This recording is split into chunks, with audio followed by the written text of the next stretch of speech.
these. I love when we can get together. We do a little spotlight on what's working, and what's going on in the space. I'm excited if you've joined us. I'm Chris Hoyt.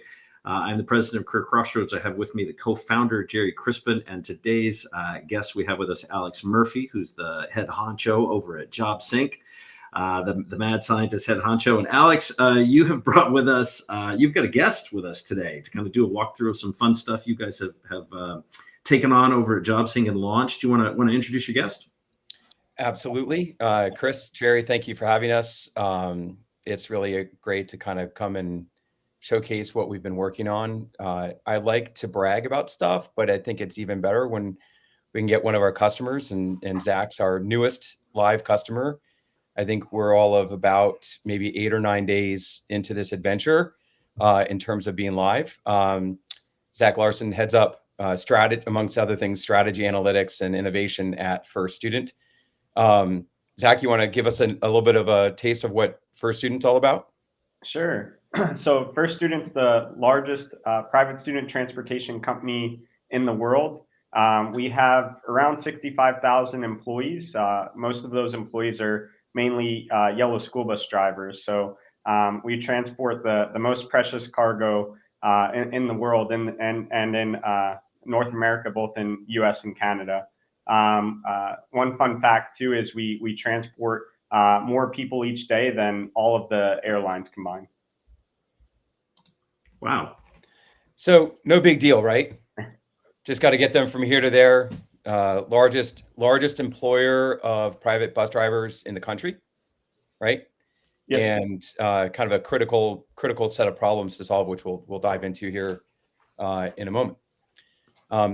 Chris, Yeah. Can I just kind of run and launch into talking points? Yeah, let's before you do it, Alex, give us like kind of for those who have not had the fortune of kind of sitting down and talking to you or your team, can you kind of give us like the 30-second run of like what is JobSync? What does JobSync do? Yeah. So not being an expert on how to conduct spotlights in a CXR spotlight event, I actually put together a couple of things. So I'm going to skip this stuff because it's while it's interesting, and Zach touched on the size and kind of scope of First Student. I'm going to get into our core beliefs, the problemscape, if you will, that we are focused on. And we'll circle back kind of to the framing and the lens of how that fits in the First Student world. But essentially, we have a core belief in our business, which is that hiring is the number one most important activity that any business undertakes. And it simply is true because every other derivative action, whether it's product development, sales, marketing, or anything else that happens at all, is all a second order effect of the hires that you make.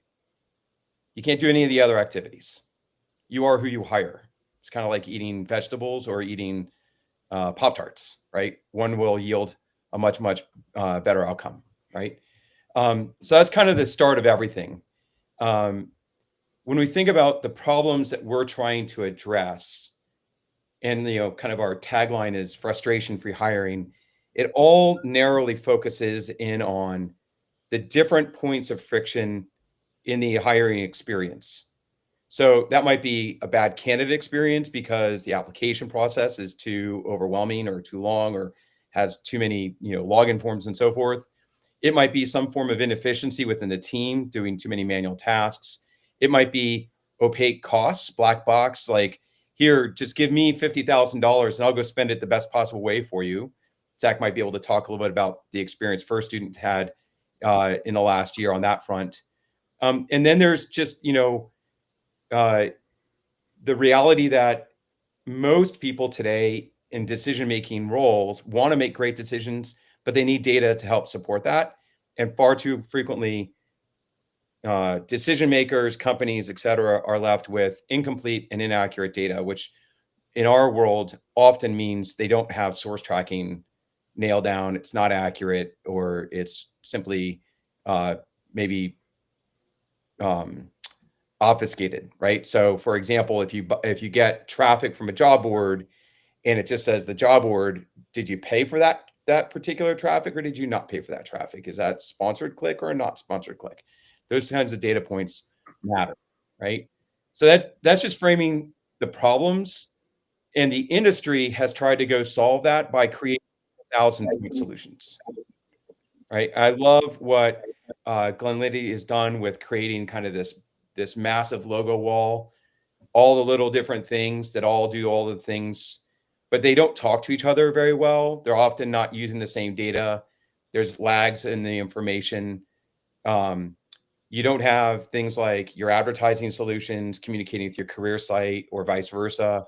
And in the middle of all of that, there's all this kind of brouhaha right now, especially in kind of the LinkedIn, in the LinkedIn forums, that you've got maybe big job board wants to get access to your outcome data, and it's like, no, I don't want to share that. Well, it's like, well, who gets access to what data?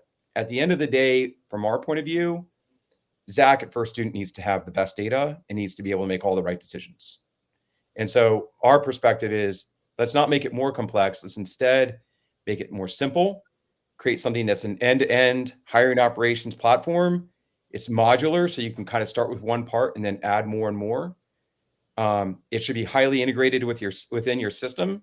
So we're a partner of Workday, which is the ATS Zach uses, but also a partner with SAP and Oracle and a bunch of others. So it needs to be kind of best of breed integration. It needs to start with a security first posture. If you're not reading the headlines recently about security breaches, like, that's a big deal. It's a big tell. Like, we start with a secure first. Your data is your data.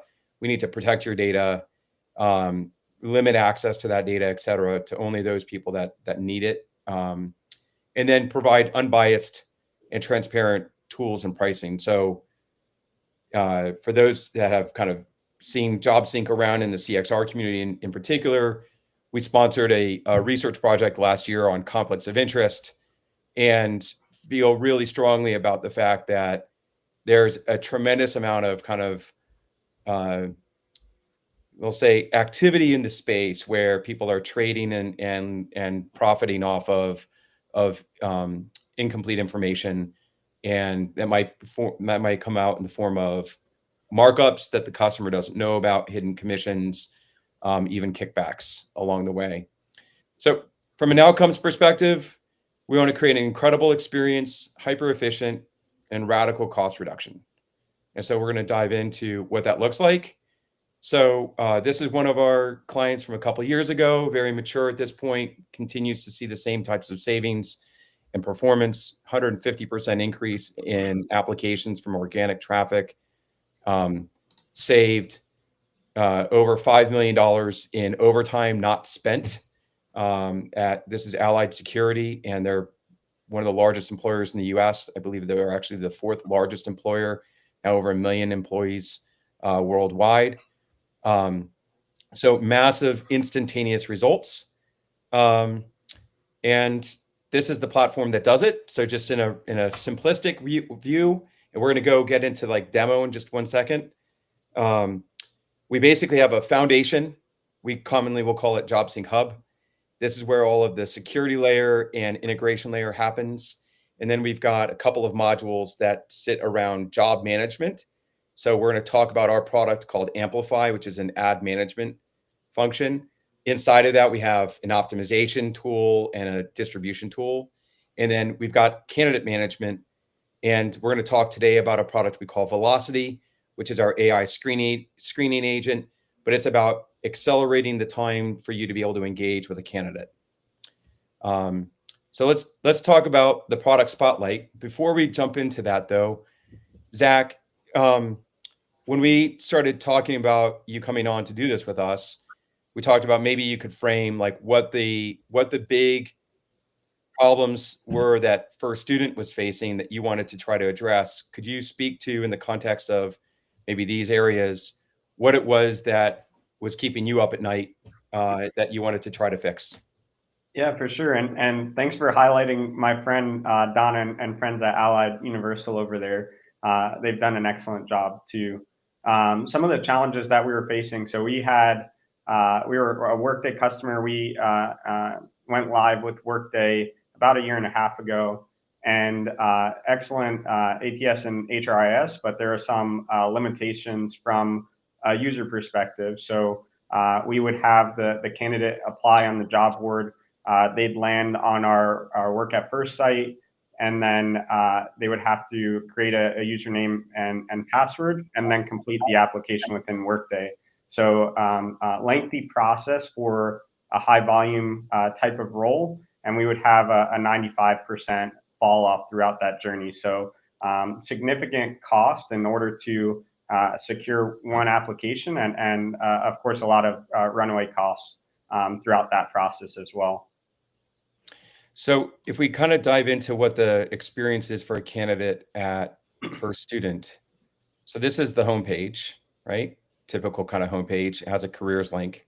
The candidate, a person looking to come and work with First Student for whatever reason, would follow to the careers page, and then they might go through and click apply. And from here, this is the career site that we just went live with a couple of weeks ago. The candidate can find some different information. They might be interested in becoming a driver. And just to kind of accelerate the process, we'll just go through and I click apply.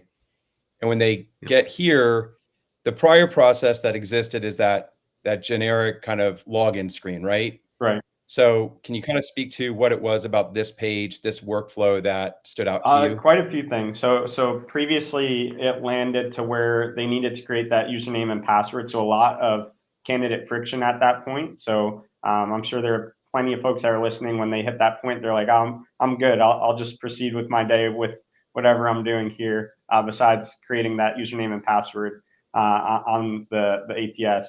But here we were able to capture the lead information, which is amazing. So kicks off that journey, goes right into the easier application that mirrors our Workday instance. And if people fall out throughout this process, we can re-engage those folks to the point that we get that completed application, and we can drive through with the rest of the applicant journey. So in the case of First Student, here we're getting text consent, right? As opposed to not getting text consent, which most of the ATSs fail to get a proper consent to send texting. For what it's worth, the fine for TCPA violations is only $1,500 per text message. So it's not a big deal. $1,500 per text message that you send, not a big deal. That's completely covered here. Again, kind of security first mindset. It's a rounding error. It's a rounding error, right? Exactly. Everybody has that in their slush fund, right? Yeah. So like Zach said, when that person fills in this set of information, they're now a lead, and remarketing can happen to those people that fall out, kind of like the way that an e-commerce site would behave, where if you put something into the cart and you didn't check out, we can actually follow up with you. Zach, tell me about the first kind of few days of outcomes that you all got from this workflow versus, let's say, maybe the volume of applicants that you were getting previously. Yes, definitely. And sorry if you hear the pinging in the background with Teams. I was trying to get it off, and it's still popping up. It doesn't come through. Awesome. Okay. So the volume exploded. So like I was saying before, we had the 5% total throughput rate previously. And in the current environment, just I think in the first 4 or 5 days, the applicant flow exceeded what we'd get in a typical month. So the volume definitely exploded from what we had previously. And the overall conversion on the career site obviously was significantly higher than what we were experiencing before. That's amazing. Yeah, the conversion rate in terms of visitors flowing into applicants for the people coming off of the First Student corporate page has exceeded 40% over the period of time since we launched, which is kind of remarkable.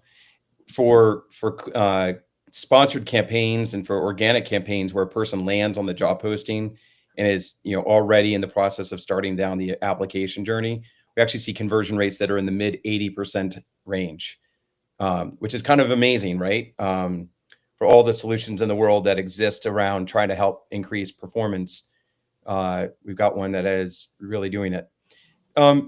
Zach, do you know the background why we're asking about legal first name here after we just asked about the person's first name? Yeah, a do you know little bit. So essentially, we can run the background check as expected further down in the process. So ensuring that we're capturing not only the preferred name, but what's actually we need to run in order to make sure that we can run the background check efficiently across all jurisdictions. So here's a fun fact, right? So the applicant tracking system has place for a name, and in your browser, whatever you put in normally is often what gets populated in the fields when you use the autocomplete. But in a case for somebody like me, where my first name's actually Owen, not Alex, that screws up the background check process down funnel. And it's like 40% of people have a nickname. So it may seem like it's an arduous step, except what it does is it creates more efficiency down funnel. And we can measure the field by field conversion rate to see, does that extra question disrupt the flow? And the answer is no, it doesn't. If we ask for social security number, the conversion rate would collapse, right? But asking for somebody's legal first name and legal last name, it does not. The stability, meaning the conversion of somebody that lands on this page, getting to the fourth field of information, this field, the conversion rate's over 99%. So we know that question is hugely meaningful down funnel, and it has almost no impact at this point in the application process. Well, and Alex, I'll call out. I think it's subtle, but I think it's brilliant that you've got legal first name. You've relabeled these. So for anybody paying attention, this is not a redundant first name, last name field. Like if I were to see this and I'm coming through applying, like that does register to me that it's not a duplicative field, but you are in fact asking what's my legal name versus, what I want to be called on the front end. Exactly. So this goes through, it pulls all the questionnaires out of the ATS. It gets all of the EEO, OFCCP, all the compliance, all the diversity questions, everything around the world. Zach, you mentioned that you're in Canada. Yeah.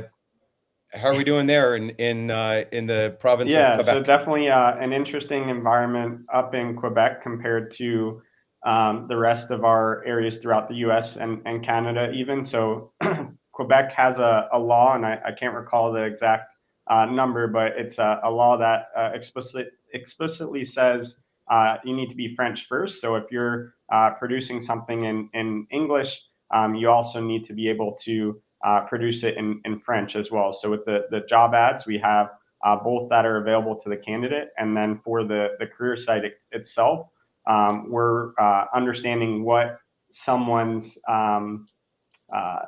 preferred language is and what they would like to have the website reflect to them, and it's reflected throughout the entire applicant journey here as well, so that we're staying compliant within Quebec.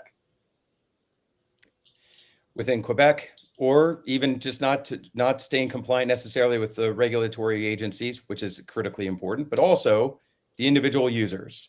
So if you've got French Canadian, if you have Mexican Spanish, if you have Creole French, right, we can align the language to what your local audience needs to have, and it will do it automatically on the fly based upon what the user's settings are in their preferred language. So if somebody is a Spanish speaker first, and they're in, Haymarket, Virginia, next door neighbor to mine, and they prefer Spanish, and there's a Spanish translation provided by the client, it will do Spanish first as well.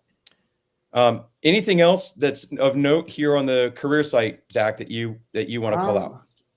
I can't think of anything else, just that it's a much simpler, easier candidate experience.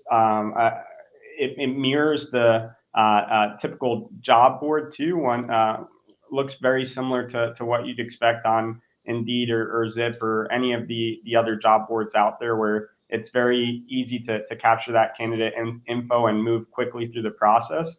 The other piece too is it also aligns with our brand guidelines, our brand itself, and what marketing and our agencies have pulled together. So they're really excited about what we're able to do, both from that marketing perspective, but also from the candidate experience perspective too. There are two things. One, I just want to build on the point about the job boards. So any of the job boards that have a native application experience that goes by an Indeed apply, a Zip apply, a Talru apply, or whatever apply, we support all of those. We were really kind of the pioneer in building the bridge between applicant tracking systems and those job boards on that native apply experience. So exactly the same questions, exactly the same flow, exactly the same content, so that you have the exact same application experience, which is a massive part about providing like the stability again around the consistency in the application. Conversion rates there go up through the roof, right? So your ad dollars are better, exposure is better, etc. All right, so I want to jump over to do a quick example of Amplify. So this is a module that we haven't yet implemented for you, Zach, but what are your expectations about Amplify coming up? Yeah, so my expectations are the way that we look at our approach now in our campaigns is looking at the audiences from 3 different perspectives. So small audience, overperforming, and unattractive jobs. And for where we have unattractive jobs or a small audience, and we need to be able to consider ways to increase the overall visibility and attractiveness of these opportunities, want to be able to leverage that platform to create that one job, one campaign, and really try to control that spend so it's dedicated to those areas that we're struggling the most in. Cool. So just a real quick drive through on this. So again, we call this product Amplify. We think about the world as like, start with optimizing the traffic you already get. That's going to come from your corporate website. That's going to come from organic sources like Google and job boards that have organic traffic. It might come from earned traffic as well, right? So you might have social media shares, referrals, et cetera. So you want to maximize that. But then there are those jobs that don't have enough candidates. And so you need to amplify the visibility of your job posting. And Zach touched on something that's really important, which is the world as it's related to digital advertising in jobs has kind of followed a particular path that has 2 things that really aren't optimal. One is this concept around one purchase and many job boards, where you don't really see what the economics are in those deals, and you end up paying twice as much as what the job board is getting. So you have a lot of waste from excessive commissions and markup in that arena. And the other is when you group a bunch of jobs into a single campaign, in which case the job that's the most attractive gets the most visibility. And the jobs that aren't as attractive get the least visibility, and they leave you with these holes where you have jobs that don't have enough applicants. So just using this simple view here as an example, this account customer service manager, which has obviously got a typo. So maybe that's one of the reasons that it's not going there and doing well. But so we're going to look at this and we're going to sponsor it. We're going to set a status of active. I'm going to put a budget of, let's call $120. I'm going to have this start, not today. I'm going to have this start here on Monday. And then I'm going to have it end on, why are you down there? Come back up here, sorry. I'm going to have it end on the 25th. Where did my manager job go? Here we go. So start on Monday, end on the 25th, and then I'm going to target a radius of 25 miles, which most people don't even realize that you can actually do. So on my Indeed campaign, I can set a radius targeting so that I'm only paying for the promotion of my job when a person is searching within 25 miles of my job posting. Then I'm going to click Save and Submit. And then if I click Confirm, that would actually go live right into Indeed. So I'm not going to do it because this is actually a live account. But the message here is that with simplicity, I can sponsor that job because it doesn't have enough applications. Obviously, I can also go back and edit the title to clean that up for manager. So Just one thing to add and to Alex, like prior to even getting to this point too, that might be helpful for the audience. Like we track those different campaigns or job categories right now in the current state, and the small audience had a significant number before because our jobs had that lengthy applied journey, and they were getting suppressed because people would click and then not pursue an action. And now that we have a more streamlined, smoother candidate experience, our small audience number of job recs has decreased significantly as well prior to even getting to this point where we need to have that targeted lens. So just wanted to add some of that color too. yeah, I think so. We were having a conversation yesterday about this, about what are the motivations of publishers, like ZipRecruiter, Talru, Indeed, others. Why do they want to make the application experience better? It's interesting. We were talking about what the impact is. Can you maybe touch on how you see this playing out for First Student as it's related to what the benefit actually will be to the job boards around creating all of this optimization? Yeah, I think the benefit to the job board is it's not only that the job board is just supplying us the traffic, it's supplying people a true opportunity where they can secure that role and then bring value to the company or to the community, in our case with First Student. So the goal is if we can have a better experience and we can invest more of our time in supporting those candidates, they can be stickier down that funnel. And if they're stickier down that funnel to the point of hire, those are the job boards that we're going to invest our time in the most. So continuing to refine every stage of that funnel is our goal. What happens when you hit that kind of level of achievement? What happens within First Student in terms of your business outcomes? I forgot we spoke about this too. So essentially, there's a ton of opportunity to support more routes within those specific districts that we're in right now, or support districts that are struggling outside of our current ecosystem. So there's almost like this is a bad word to use, but almost like an unlimited opportunity to support the community if we can nail down this funnel and get the throughput rate and efficiency right to where we know that we're optimized and we can pick up more opportunities for school bus drivers within our current ecosystem, or continue to expand to other areas and other districts that need support to get their students to school safely as well. So at the end of the day, this is where hiring meets revenue generation. Right. And, going back to that very first slide, hiring is the most important activity because of all of the second and third order impacts that great hiring processes have. It's literally the place where, as a company, when it's dependable and it's efficient and it's something that has a positive ROI that then yields revenue, that's when the job boards can start to realize a massive upswing in terms of their potential as well. So what's next after Amplify? Just to kind of talk about what's on the horizon in terms of screening for you. And that's a question for me, right, Alex? Yes. So obviously a significant increase in applicant flow, and we need to identify how to create that best candidate experience possible.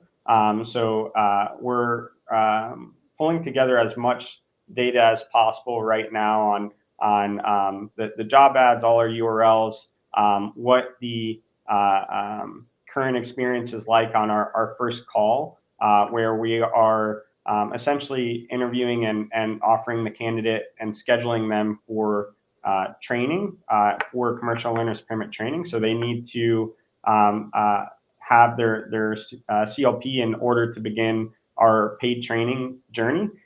So looking into our courses that we have currently, which are one to many, so one instructor to many students, and also looking into the opportunity to leverage a study buddy as well. And in partnership with Alex and JobSync and this team, trying to figure out how we can handle the capacity that's coming through and create the best experience. So we're looking into the voice agent velocity with Alex and how we can stand that up to immediately engage a candidate or engage them at the moment that works best for them throughout that journey.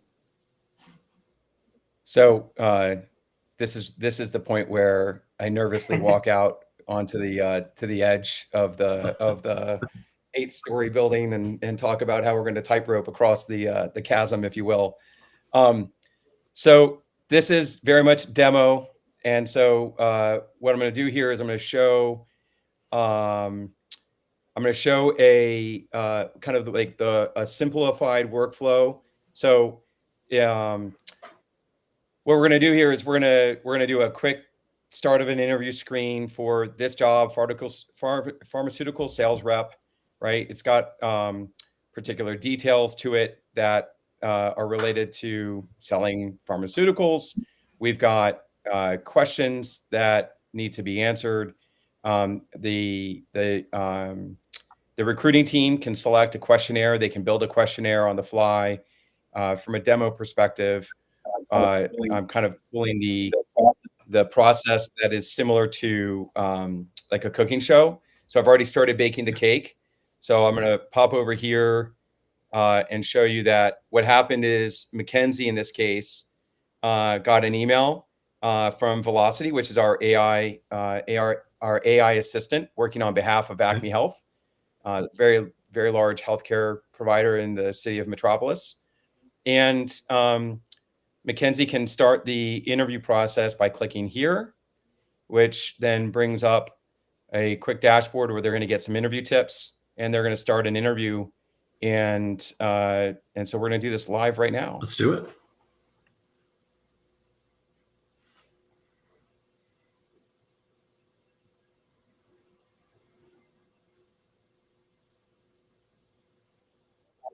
Yes, I am. Oh, Alex, we can hear you, but not the agent.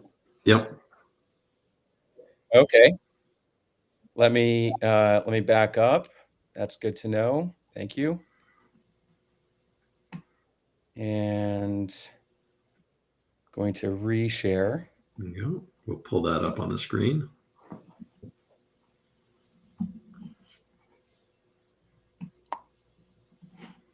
There we go. All right. So just give me a thumbs up if the voice on the agent side comes through. Hi, I'm Velocity, and I'm calling to speak with Mackenzie Patton, who applied for the clinical psychologist role with Acme Healthcare. Are you Mackenzie Patton? I am. Okay, great. I'm an AI-powered recruiting coordinator working on behalf of Acme Healthcare. I want to verify a few things to ensure you meet the minimum requirements for the position. But before we do that, do you have any questions about the role? Yeah, could you tell me maybe what the most important requirement is for this job? The most important requirements for this role include having a bachelor's degree from an accredited institution, at least 3 years of pharmaceutical or medical device sales experience, a valid U.S. driver's license with a clean driving record, and the ability to travel within the territory, including overnight travel for meetings and conferences. Would you like me to go into more detail about any of these? Maybe tell me some of the things that would be nice to have that would make me stand out. Certainly. Some preferred qualifications that could make you stand out include sales experience in cardiovascular, hypertension, or nephrology therapeutic areas, experience launching a new pharmaceutical product or indication, established relationships with key cardiologists and institutions within the Metropolis North District, a strong understanding of the local healthcare landscape, including major hospital systems and managed care plans, a degree in a life science field such as biology, chemistry, or nursing. These qualifications aren't mandatory, but could give you an edge in the selection process. Do you have any more questions? I do. Can you tell me who the hiring manager is? I'm sorry, but I don't have information about the hiring manager. Do you have any other questions? I don't. Thank you. All right, I'm going to ask you a few questions now. So I'm going to cut it off here just for the interest of time and say we'll go through a 3 yes/no questions at the end, schedule a call, or move it and advance the person. In the case of for a student, their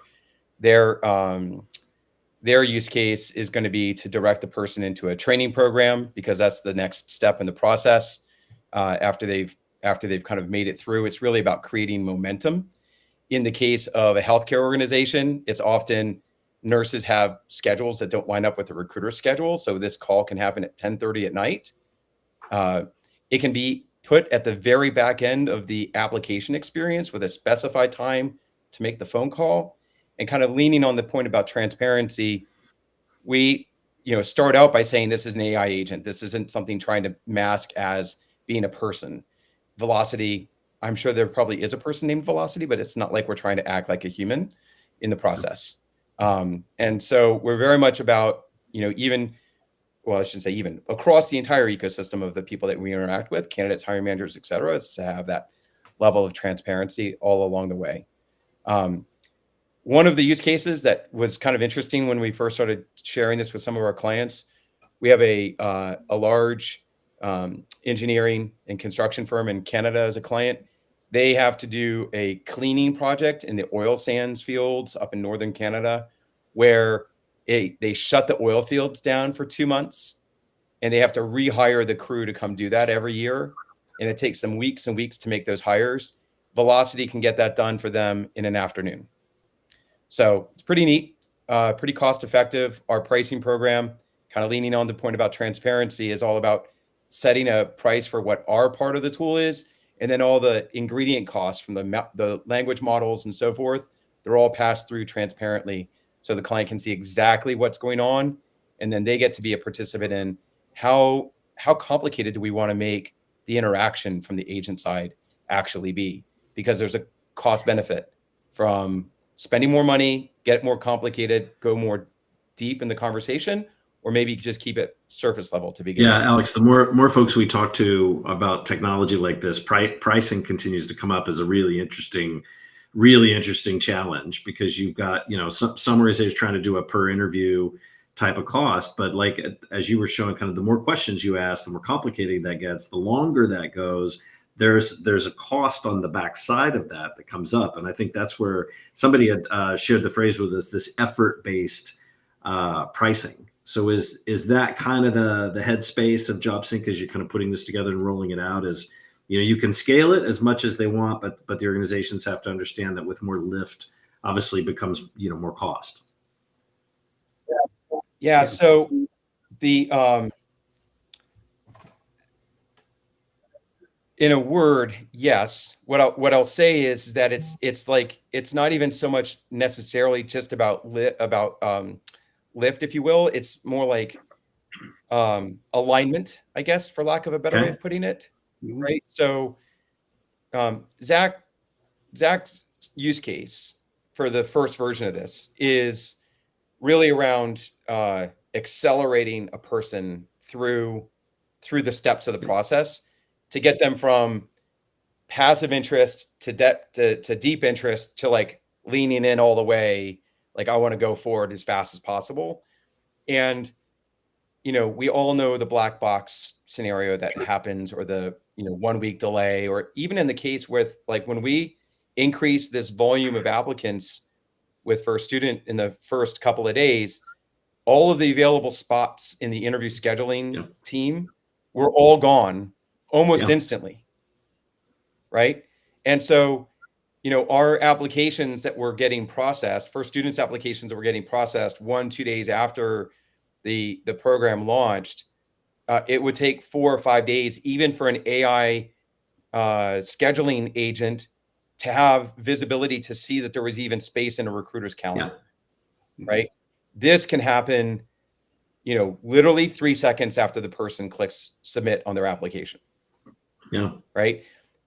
And then first student can align the cost. I want to spend 50 cents per call rather than $15 per call. And we are simply a platform where we're providing the facility to connect to the different systems If it's a more complex call or a less complex call, it doesn't really have a bearing on our part. Okay. Yeah, I love it. Do you do you think that candidates, because we kind of see two camps on this, right? Candidates don't want to talk to an AI. They want to talk to, it's kind of like dialing in for customer service and you're just yelling agent, agent, agent to try to get a live person. Are you seeing any drop off when this tool sort of gets executed and delivered to the candidates? Or do you think candidates, it's kind of clicking like, this is my fast track. This is the speed pass, right? To get me into an organization I'm interested in. I have some thoughts Yeah. on that too, Alex, So after you. we're super early in the process, just to be very transparent. Like we're in the alpha customer stage, right? So Zach's like, I'm going to take the flag. I'm going to go out and run. I'm going to experiment. Let's go see how this works. That's where we are, right?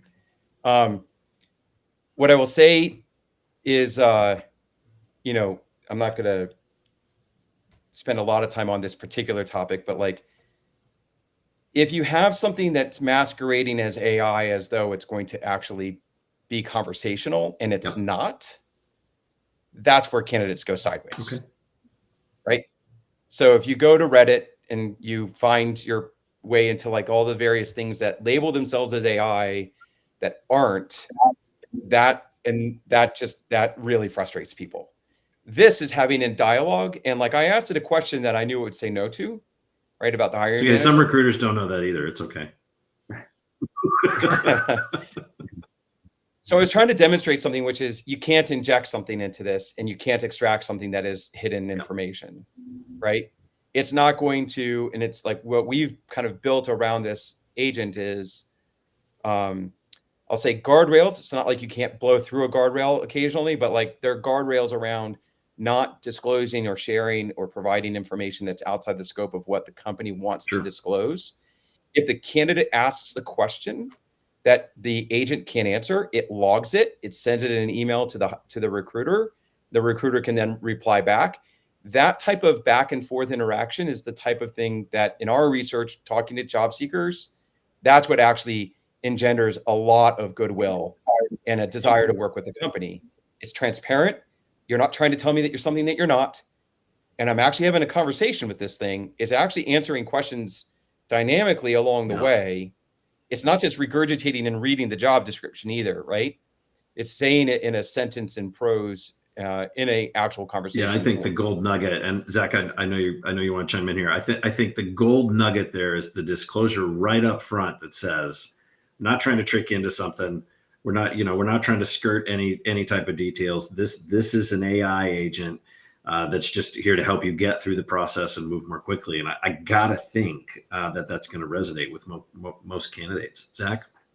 Yeah, just a few thoughts. Like I during Christmas time, I recall like using ChatGPT and Santa to talk with my son to Santa, and like the latency is incredible, and it is like a true conversation, like you're talking to a person. So these agents have really gotten much more effective in the last couple of years. So I think it's a prime time to start to leverage some of this technology that's out there.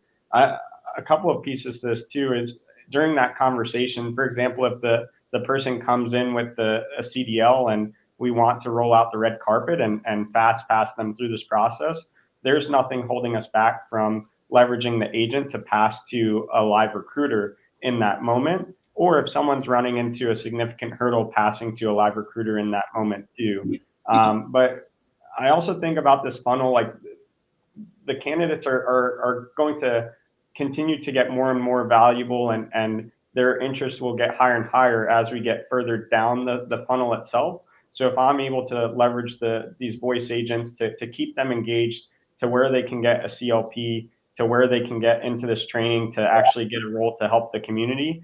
And then I can leverage the recruiters further down the funnel where it is some of that black box now, and there is some fallout, and we're bottlenecking at certain areas. Why can't we shift our capacity to where it's truly needed, as opposed to the top of the funnel where it's we need to emphasize velocity or speed to get someone through quickly. So I think there's a few different ways that you can look at this problem. Yeah, Zach, I think you nailed it, Zach, because it's early days, right? We talk about this all the time, that this is as bad as it's going to get. Like Right. it's just getting better exponentially every day.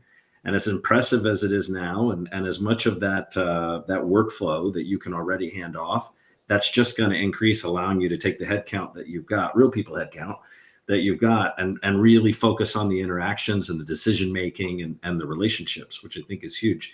Zach, I know it's super early. I know it's alpha phase. How far in the hiring process have some candidates made it, if at all, yet that have been pre-screened? Do you have any hired by AI? Not yet. We're in the early innings of this, but Yep. also highly confident we could pull this around quickly with Alex, just based on our recent conversations on this. And I am very similar to when we were bringing JobSync into our business, because I'm friends with Donna. Previously worked at Allied and G4S, so I was super confident with the overall performance with increasing our applicant volume. I'm very confident with leveraging this agent and increasing conversion rates and helping the community out with getting more people actually through and hired more quickly. So I'm super confident in this. It is going to take a couple of weeks to stand up and get it rolling, but I can reach back out to you once we get through, and maybe you can apply to and see what that experience is like. We definitely bring it We back. definitely want to go through the process of hiring Chris to drive. Nobody buses. will hire me. It's a tough job. You have the kids screaming behind you, but it's a fun one too, and we love for help. I can do it. Jerry's raising his hand. No, I've ridden with Jerry in his big F-250, and you do not want him driving a school bus. Oh my God. No doubt. Hey, Chris, I just want to build on something that you said there around it's early days, early innings in this, right? It's so this technology was developed by a friend of our business, Ethan Bloomfield, early last year. And what he realized in trying to build it, and they're like, I think 500, if not, or I'm sorry, there are at least 50, if not 500 different voice screening agents that are starting to specialize into certain kind of arenas. And what Ethan had a real big realization of at the end of the summer last year was this isn't a standalone thing, right? And that's where he and I started to talk, was like, this needs to fit into our platform, because this is really about continuity for that candidate, and putting it immediately after the application is the place where it's like, this is a, grand slam, right? Can I add to that, Alex, too, with what you just said? Like, yeah, please. I think also what we talked about is there's some optionality for the candidate too. And we talked about at the top, like they could either access it right now or a time that works better for them, or it could be a link versus a call. So whatever is ideal for the candidate is what we'd want to target. How do we create the best experience for them there? Precisely. Right. And like, what we've been focused on the edges around this. So like, let's say, for example, the phone cuts off because we have our phones cut off, right? Or the person has something come up and they need to reschedule. So it handles all the rescheduling of the call and calls them back and remembers what you did in the first half of the conversation. So the second half, you don't have to start over again, that kind of thing. I think the theme that I wanted to land on was, we're building something that has end-to-end functionality. We will incorporate the best ideas and the things that actually create simplicity and streamline the processes and remove friction. And sometimes that means partnering with somebody to bring that in. We build a lot of our own tech, but we'll also incorporate some great ideas that come from outside as well, in an effort to make it so that what Zach gets, Mike, as you spoke to at Unleash from Rosendin, and I know that he mentioned us, like we do the same thing with each one of these clients, where we get in and understand what's happening in the business, and then wrap that process with software that's going to create efficiency. One thing I want to add to this, Alex, I just thought of is we're doing this discovery now into how we can get as much data to train the model to be as effective as possible. So like, what should this conversation look like? What's the expected outcome?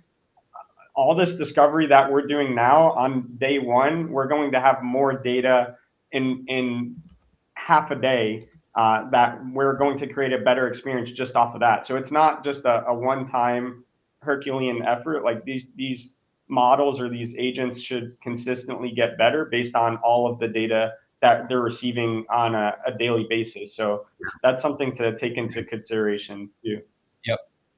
Yeah. And like, I mean, to that point, we record every one of them. We analyze what the determinations were and the responses were.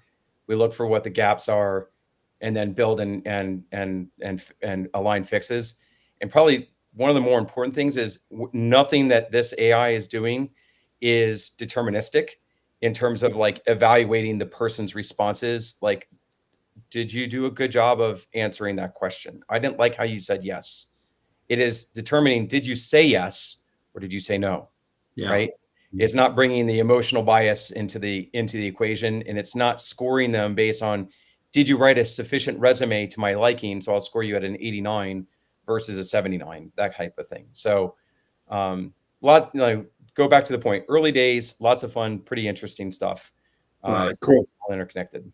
It's super interesting, and I think that's a really important call out. So I think we ought to double down on that piece, is that you're not talking about putting in tech that's making decisions in any way, shape, fashion, or form, right? It's strictly binary, so to speak, from a result standpoint and a screening and process standpoint. Yeah, precisely right. Yeah, it's really great. Well, guys, I'm super happy to have had you on. We're just so grateful for you to make some time to kind of show off the goods. And walk us through a little bit of the background. We've thrown a URL up if you want to check out JobSync, and obviously this video you can go back and I know you'll watch it like 5-6 times a day. Anybody wants to go back and watch it and all check the it best out. looking people. That's right. It's directory.cxr.works. You can check out the CXR marketplace where JobSync's got a great page there and a couple of featured items that you can also check out. And Zach, man, thank you so much. I mean, the show and tell, just, you really add to the show and tell when you come in and say, hey, we're getting our hands dirty, we're rolling up our sleeves, and we're willing to make it work. Awesome. Thank you, guys. And Jerry, I hope you apply for the opportunity, and hopefully you get some more viewers that were out there as well. I love it. All right, we'll wrap up. It's been a CXR Spotlight. We're excited to have this. You'll find this on the website. We're going to put it in the library. You're going to see it out on the listings. And guys, once again, thanks so much for joining us. Thanks, everybody. Thank you.